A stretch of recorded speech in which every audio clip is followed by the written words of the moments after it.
പ്രാവശ്യം നമ്മളെ വണ്ടി ഒറ്റയ്ക്ക് കയറിയപ്പോൾ കുറേ ആൾക്കാർ എന്നോട് ചോദിക്കുന്നുണ്ട് ഇതെന്താ സംഭവം എങ്ങനെയാണെന്നൊക്കെ. ഇത് എൻ്റെ വണ്ടിൻ്റെ മാത്രം പവറല്ല, കുറേ ആൾക്കാർ മെസ്സേജ് അയച്ചു എൻ്റെ വണ്ടി മാത്രമല്ല 4 വീൽ ഡ്രൈവ് എല്ലാ വണ്ടിയും കയറും. ഞാൻ എൻ്റെ വണ്ടിയിൽ നിന്ന് മാത്രം പറഞ്ഞിട്ടില്ല. ഇത് 4 വീൽ ഡ്രൈവ് വണ്ടികൾ എന്താണ് ഫ്രണ്ട് ഹൗസിങ് ഇട്ട് കഴിഞ്ഞാൽ ഒരു ഓട്ടോമാറ്റിക് ഒരു സ്പീഡിൽ ഓട്ടോമാറ്റിക് വണ്ടി കുറച്ച് ചെറിയൊരു സ്പീഡിൽ മൂവ് ആവും. അതാണ് സംഭവം.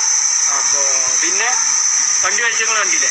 പിന്നെ ഇതിൻ്റെ പ്രത്യേകത എന്താ വെച്ചാൽ ഇത് എൻ്റെ പ്രൈവറ്റ് പ്രോപ്പർട്ടിയാണ്, പ്രൈവറ്റ് വണ്ടിയാണ്. ഈ കുറേ ആൾക്കാർ ഇത് MVDക്ക് ഷെയർ ചെയ്യാനൊക്കെ റെഡി ആയിട്ട് നിൽക്കുന്നുണ്ടാവും.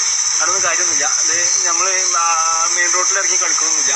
നമ്മൾ പ്രൈവറ്റ് പ്രോപ്പർട്ടിയാണ്, പ്രൈവറ്റ് വണ്ടിയാണ്, നമ്മളെ ഏരിയയാണ്, ഞങ്ങളെ ഉള്ളൂ. ഓക്കെ.